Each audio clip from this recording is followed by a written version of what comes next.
Was he ever asked to wear a wire or anything like that? I have no idea. No, I'm not saying that. I have no information about that whatsoever. One of the reasons I'm back now, while still having COVID, while still testing positive for COVID, while having a fever, I'm sick, right? Is the fact that there's just too much going on. And while I was sick, this came across where Mike Johnson came out and said that Donald Trump was an FBI informant against Jeffrey Epstein. I mean, I almost came down and did videos that day because it's just so, it's chef's kiss of MAGA Mike jackassery. It's just moron. Like what? Again, it's the same question I've asked a million times. Is Mike Johnson and, other Republicans like him, are they so stupid that they believe it, or do they just know that the MAGA base is so stupid they'll believe anything that's fed them? They'll eat anything put before them. Oh, here's a delicious shit sandwich. Here you go. Gobble, gobble, gobble. I don't know. I really don't know the answer to the question. But to assert that Donald Trump was a cooperating informant for the FBI against Jeffrey Epstein is just insane. Well, if you don't remember that, if you also had COVID and were laid down, let me give you a brief 1 minute or so of Mike Johnson, because spoiler alert, he's walking it back now because it's so stupid that maybe even the MAGA base was like, what? Here he is saying that Donald Trump was a cooperator for the FBI against his best friend of 15 years, Jeffrey Epstein. Of course, yes, please do that. But Trump called it a hoax yesterday. What Trump is referring to is the hoax that the Democrats are using to try to attack him. He has never said or suggested or implied. I've talked to him about this many times. It comes across as he's calling the whole thing a hoax. It's been misrepresented. He's not saying that what Epstein did is a hoax. It's a terrible, unspeakable evil. He believes that himself. When he first heard the rumor, he kicked him out of Mar-a-Lago. He was an FBI informant to try to take this stuff down. The president knows and has great sympathy for the women who have suffered these unspeakable harms. It's detestable to him. He and I have spoken about this as recently as 24 hours ago. What he's talking about is the Democrats who are doing this with impure motives. If they cared so much about this, why didn't they do something during the 4 years of the Biden administration when the Biden DOJ had all the records? They didn't say a word about it. Now they're doing it for political purposes. Not everybody, but a lot of them, and that's what the president's frustrated about, and we all are, that they're creating a hoax just like they did with the Russian dossier because they think it's going to somehow be mud thrown on him. It's not. He has no culpability in this thing at all. The president has clean hands. He wants all the records out. He has told me that himself. Should he meet with the victims? I suspect he probably will, yeah. He has great compassion for them. The president has a very compassionate heart. He hates the fact that these women suffered those harms. He hates what Epstein is accused of and who he was. And when he recognized that, he realized Epstein wasn't just some sort of, socialite. He was an evil person and alleged to have been involved in evil schemes. And the president distanced himself before he was president from that, because that's not who he is. And I think he's being falsely accused and maligned, and that's a frustration of all of ours. That's what he's talking about when he says the hoax. First of all, he wasn't kicked out for that, Mike, and you know that. Donald Trump, by his own admission, said he was kicked out because he was stealing Trump's girls. He was stealing employees from the spa, the greatest spa. We got the great spa. It was stealing his people, not for being a creep, not for being a child rapist, not for being a child trafficker, not for any of that. That's not a problem in Donald Trump's eyes, but if you start to with his business, then you got a problem. The other thing is, Donald Trump in no way, shape, or form, it is so ridiculous, and it can be proven otherwise that he was not an informant. He was not an informant. This is the Speaker of the House of Representatives. He speaks for a living. And that's not a play on speaker, but this is a politician. This is a guy who for so many years has been in front of cameras and has been able to spin and lie and tell his tales, right? He's very good at this. You don't get to the position he is in our government without being good at talking. So he didn't just come to this in the spur of the moment. This is something he had planned to say. It just wasn't thought through. So when Manu Raju again came to him with some questions about this, and there's one that I really want you to hear, because although Manu Raju doesn't ask the question in a sarcastic tone, it rings in my ear very sarcastic. Did he wear a wire? He asks. Watch this exchange between Manu Raju from CNN and Mike Johnson, the Speaker of the House of Representatives of these United States. And I want you to pay attention. I'm not a body language guy. You don't have to be, I'm not like, oh, he's crossing his arms or he's moving his hand. Look how fidgety and nervous and just, he is not comfortable. He is spinning and trying to correct a mistake he made, trying to still defend Donald Trump in any way he can.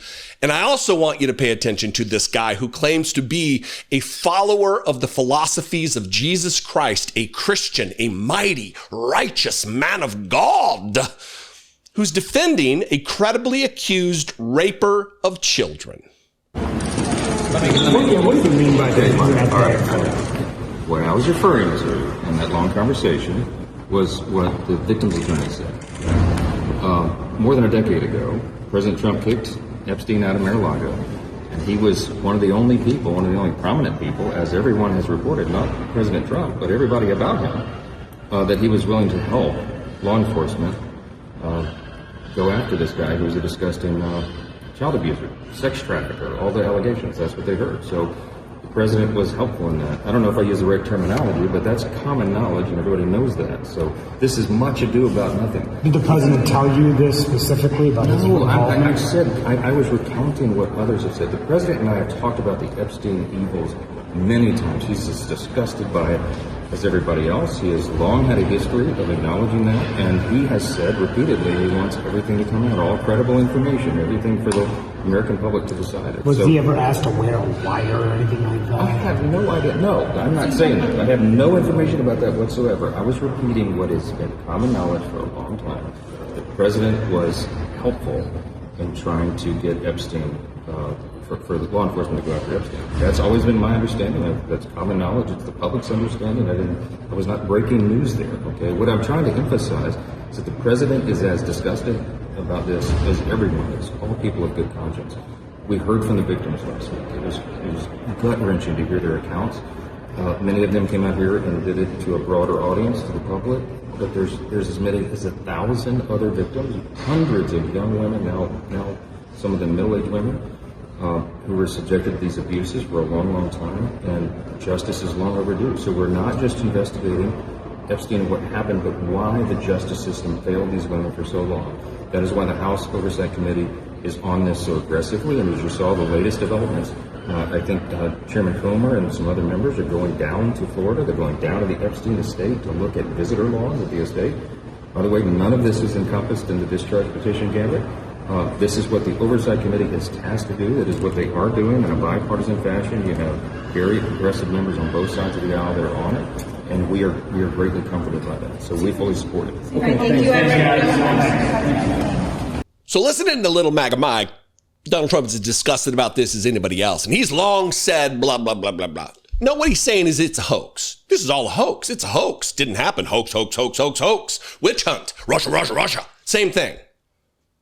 You can't spin that, Mike. We know what Donald Trump says about this, that it's a Democrat hoax, is what he says. Tell that to the hundreds of victims. Tell them that it's a hoax, that the abuse they faced, that they suffered, was a hoax. And for you to act like, I don't know if I have the right terminology. The difference between being helpful in an investigation, like if you got asked questions, hey, was Jeffrey Epstein a member of your club? Yes, from these dates. That's being helpful, I guess. That's not being an informant. And the Speaker of the House of Representatives knows the difference between the two. A lawyer, Mike Johnson is. He knows the difference. It's not a problem with terminology. It's Mike Johnson trying to cover for someone who is now accused of horrific crimes against the most innocent among us. And remember, I think I said it last week, or right before I left, after getting back from Boise, where I got COVID, the scripture where Jesus said that it's better to have a millstone, a giant stone that they would, like a millstone tied around your neck and have you tossed to the bottom of the sea, dead, murdered, than to harm a child. MAGA Mike knows that scripture as well as anybody else, I'm sure. Yet here he is, stretching his neck out for that millstone.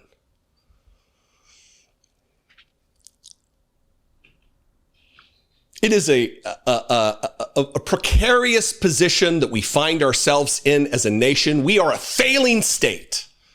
We are a failing state that the most obvious, the most self-evident moral items that we should be standing to defend are now the opposite. We'll just give you another scripture. It talks about in the end days, good will be bad, evil will be good, all the up, down, bizarro world. You can tell I'm sick. I'm not pulling the scripture at all.